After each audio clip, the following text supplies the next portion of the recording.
Welcome back to the Injury Prone Fantasy Football Podcast. I'm your host, Dr. Edwin Porras, Dr. Physical Therapy, Medical Analyst, FantasyPoints.com. We are back today to talk a ton of different guys that were unfortunately injured in Week 6. Justin Fields, Christian McCaffrey, Kyren Williams, Trevor Lawrence, David Montgomery. I mean, all these guys have question marks, injury question marks heading into Week 7. So we performed pretty well so far, especially over at the Patreon, patreon.com/injuryprone. Take the top 10 guys from fantasypros.com consensus rankings, top 10 people.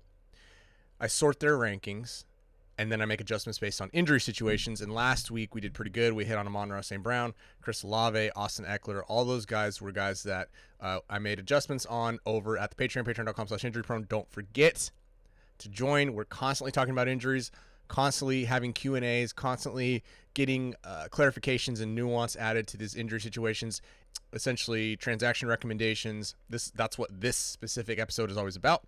I always give projected timelines. If you want early week projected timelines or return timeframes estimations, go to my Twitter at FBInjuryDoc, and it's pinned to the top. That's for the early week return timeframes. All right, let's get into it. We have quite a few of, I don't want to call them complex, but they're a little complex injuries. They are complex injuries this week. The first one is Justin Fields. Justin Fields he dislocated his thumb and it got popped back in, or he popped it back in.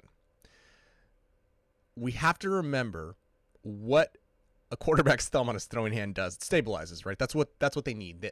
The quarterback needs to be able to throw the ball. They need to be able to grip the ball. They need to be able to command the ball in tight windows.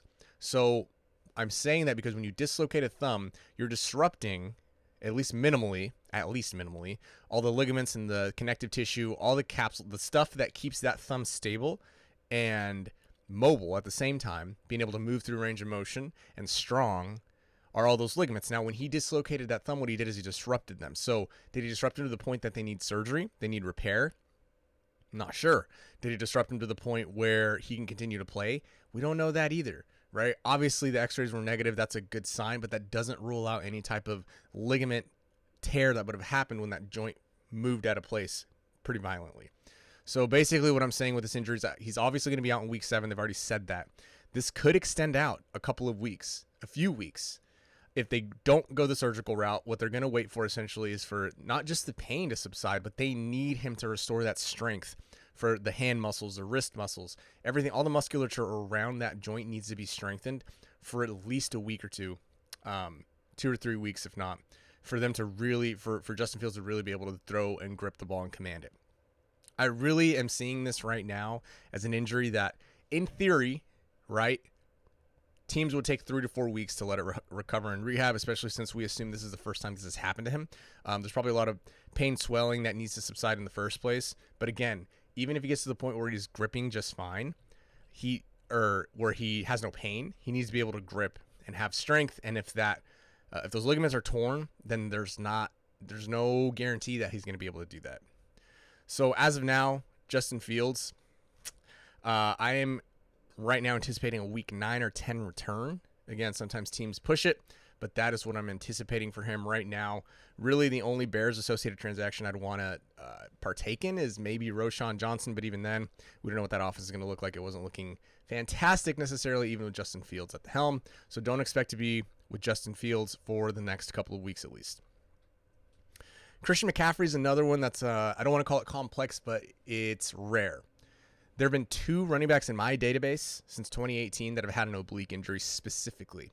And the reason this is tough to decipher is because we don't know if it's an oblique injury, which is muscle, or if it's a rib injury, which is bone. Contact versus strain. If it's a strain and it really is an issue of him rotating, even breathing, even bracing down, then we're not going to see Christian McCaffrey next week because those are extremely painful. Those are tough injuries to play through. Those are pain tolerance type issues. And a lot of times if you just give it a week, if it's a relatively minor injury, then you can come back, you can bounce back without taking contact. The flip side is, if it's just a ribs injury, in my database, again, my own database, right? This is just mine. 60% of running backs who have had a ribs injury, just isolated ribs, 60% of them miss no time. right? But I guess you could really view it as, if this is oblique / ribs, like the broadcast on Monday Night Football said it is, then it's a combination of both. You really are 50-50 up in the air. Unfortunately, the numbers just say it's a 50-50 shot that he plays or he doesn't. He's going to be important to watch. His practice status is going to be important to watch. And even if he does come back, he is at moderate risk. It doesn't mean sit Christian McCaffrey. Never sit Christian McCaffrey. If he's active, you're playing him, you're throwing him out in your lineup, but you do need to prepare as if he won't be there. The 49ers have shown us, for example, with like Brandon Ayuk, if it's a minor injury, they'd have no problem sitting the guy. So just pay attention to that. Pay attention to the practice status, practice reports. Jordan Mason, maybe, is a guy that you want to go and pick up. Elijah Mitchell, they've said, is healthy. Those are two guys that could really be a replacement, I guess, any type of replacement you want for Christian McCaffrey, but plan on being without him, but hold your breath and hope that he goes. Kyren Williams, there's nothing obvious on video, but this injury was, considered not serious is what the reports are. It doesn't look like a high ankle sprain, which we're going to assume it's not because there wasn't anything obvious on video, like I said. He can return in week 8 if we're going just based off of the raw data, the running backs coming back after typical ankle sprains.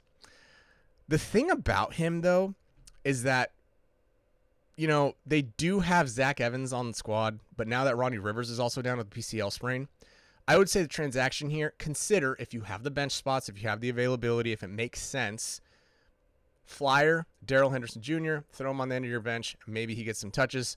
But again, Zach Evans is there to carry the load. I don't know who's going to carry the load, but he'll take some of the load in week 7. So Kyren Williams should be back. And another associated transaction is I'd just get rid of Kyren Williams. I know he's putting up numbers. I know that he's, looking really great. But he's had 3 ankle injuries in the last 2 years. So at least 2 of those are to the same ankle foot, right? You don't want to see that in a guy who, with his specific profile, I know that he's putting up big yardage, like I said, but if you can trade him away for somebody else, if somebody's really high on Kyren Williams, I would send him away for something a little bit considered safer. Maybe you throw on a package, you can get Kyren Williams plus and get back Breece Hall. I think that would be something that would make sense. But again, if you're riding him, I get it. But he's just a guy that has had foot ankle issues, and I don't want to run him back with foot ankle issues. Trevor Lawrence. So the Jaguars are calling this a sprain, and he is the king of just falling down in the most awkward positions. I've never seen a guy fall down as so awkwardly and weirdly as Trevor Lawrence does. He did this again. He did this last year. Ended up being just a toe issue. But with the Thursday night game rolling around, I wouldn't necessarily anticipate that Trevor Lawrence is going to be active. But again, teams have done crazier things. The average return for these injuries is about a half of a game. And so with that timeline that's getting pushed up with the Thursday night game, Trevor Lawrence is a legitimate risk to sit. They have CJ Beathard on the team. I don't know if they'll go that direction. The Jags have shown they're somewhere in the middle with injuries. You're really going to want to watch Trevor Lawrence's practice status. Like I said, it's a half game average since 2018 for quarterbacks coming back from knee injuries. They could tell him to sit. But again, this one is another one that's sort of 50-50. This week is really tough, really brutal with the injuries because the timelines are so crunched together. Plan to be without Trevor Lawrence. It's not like you were, setting the world on fire with him, but just plan on being without him if you can make contingency plans there. Another injury, a ribs injury that David Montgomery sustained is a little different than Christian McCaffrey's in the sense that they've already told us, Dan Campbell said he's going to miss some time. What that allows us to do in the data is filter it down to, okay, let's just look at the numbers that running backs missed with ribs injuries, assuming they're going to miss time. So you take out all the zeros, all the running backs that don't miss time, you just take them out of the sample, then you calculate the average missed time, and what you get is most running backs, they miss 2.2 games. The median is also 2, right? So we can expect, I think the worst case scenario with David Montgomery is something like a 3-week absence like we saw with James Conner last year. I think the best case scenario for David Montgomery is he comes back after the bye week. I do think that's possible. I do think the bye is probably around the time that you are going to want to insert David Montgomery back into your lineups. This comes with a couple of associated transactions. One, if you're cruising, go get David Montgomery. The Lions have obviously shown that they want to ride David Montgomery when he is healthy. Again, there is risk involved with this one because we don't know exactly the extent. In theory, we've had 1 or 2 running backs since 2018 miss upwards of 5-6 games because of this ribs injury, but we don't necessarily anticipate that happening right now. Just make sure he doesn't get placed on IR. If he doesn't get placed on IR leading up to week 7 on Saturday afternoon, then you can safely assume that they're probably not going to have him out that late, and I would send out an offer for David Montgomery if you are cruising. If you need some running back help, I do think this is a good time to put an offer out for Jahmyr Gibbs. Obviously, things have not looked good, but Dan Campbell did say that he actually ran on Sunday, so he's getting through his running progression. Jahmyr Gibbs is. He was getting through his running progression on Sunday, which is great. That's exactly what you want to see with his age. You hope the 24% re-injury rate doesn't necessarily affect Jahmyr Gibbs. But this time, unfortunate time for David Montgomery, could actually be time for Jahmyr Gibbs to make ground back up. David Montgomery obviously has been the hot hand, and the lines have said that he's the hot hand. And the hamstring issue has unfortunately put Jahmyr Gibbs behind the 8 ball even more. But now that David Montgomery is going to be out at least a week, we can maybe see Jahmyr Gibbs make up ground. Jahmyr Gibbs makes up ground. Maybe he can be that fantasy asset that you drafted. Deebo Samuel. Deebo Samuel has an AC joint sprain. It's exactly what it looks like on film. This one was a little bit more straightforward. What you need to know with these is that if you have just a typical, grade 1 AC sprain, it's like a Brandon Ayuk type situation where he missed a Thursday night game, but potentially would have played on Sunday if they played in a week. If it's a grade 2, he's going to be out 2 to 3 weeks at least.